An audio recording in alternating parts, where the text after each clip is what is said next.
Halo Sobat Berita kita.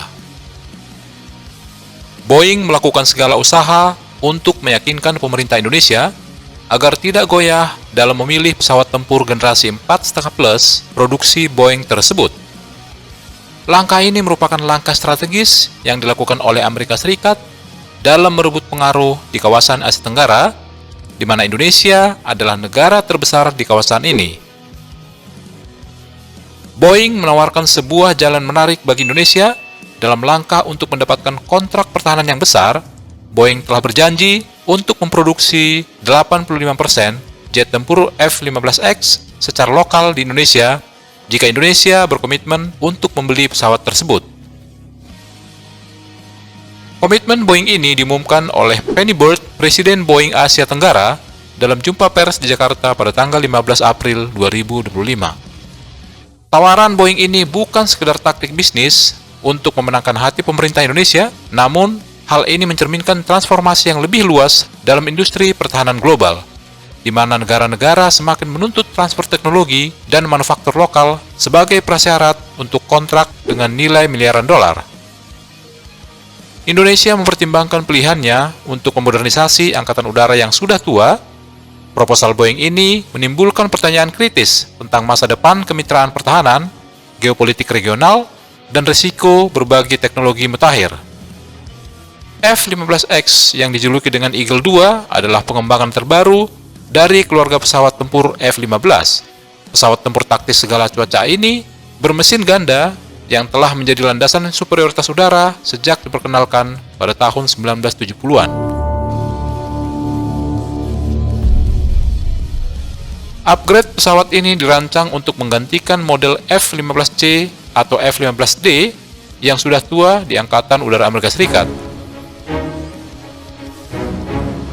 F-15X menawarkan serangkaian fitur canggih yang menjadikan pesawat ini menjadi salah satu pesawat tempur generasi ke-4,5 yang paling mumpuni di dunia saat ini.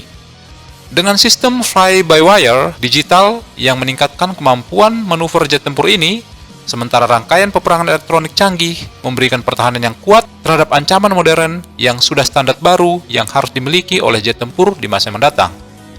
Arsitektur sistem misi terbuka pesawat tersebut memungkinkan integrasi dengan teknologi baru dan memastikan kemampuan pesawat ini untuk mampu beradaptasi dalam lingkungan pertempuran yang terus berkembang. Dengan kecepatan maksimum hingga Mach 2,5 atau sekitar 3.082 km per jam, dan jangkauan tempur hampir 2.000 km, serta kemampuan untuk membawa muatan hingga lebih dari 13 ton. F-15X ini merupakan pesawat tempur multirole untuk misi udara ke udara dan udara ke darat.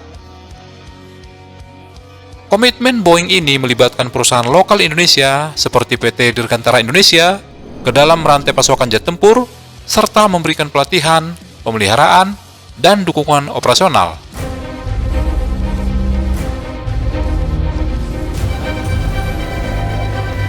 Tawaran produksi lokal merupakan simbol dari pergeseran sistemik di pasar pertahanan global, di mana Indonesia tidak lagi puas jika hanya menjadi pembeli persenjataan canggih. Namun, Indonesia saat ini berupaya untuk membangun kapasitas industri dalam negeri dan mengurangi ketergantungan pada pemasok-pemasok asing. Dengan menyetujui untuk produksi sebagian besar F-15X di Indonesia, Boeing dapat mengamankan pijakan di salah satu pasar terbesar di Asia Tenggara dan memperkuat posisinya untuk persaingan melawan Dassault Prancis yang telah mendapatkan kesepakatan untuk memasok Indonesia dengan 42 pesawat tempur Rafale. Pendekatan Indonesia dalam memodernisasi angkatan udaranya mencerminkan strategi yang diperhitungkan untuk mendiversifikasi kemitraan pertahanan dan menghindari ketergantungan yang berlebihan pada pemasok tunggal dari negara manapun. Kemitraan yang kuat dengan Boeing akan dapat meningkatkan industri pertahanan Indonesia dan akan memposisikan Indonesia sebagai pusat regional untuk manufaktur dirgantara di masa mendatang. Sebagai warga bangsa, tentu kita berharap bahwa pemerintah mampu melihat peluang besar ini, namun tetap dengan kehati-hatian. Jangan sampai kita terjebak dengan perangkap yang tidak baik buat Indonesia. Sobat Berita kita, apa pendapat kalian? Setujukah jika Indonesia mengambil peluang ini atau kita harus mencari peluang lain, misalnya ke Turki, Tiongkok, atau bahkan Rusia? Bagaimana tanggapan Anda?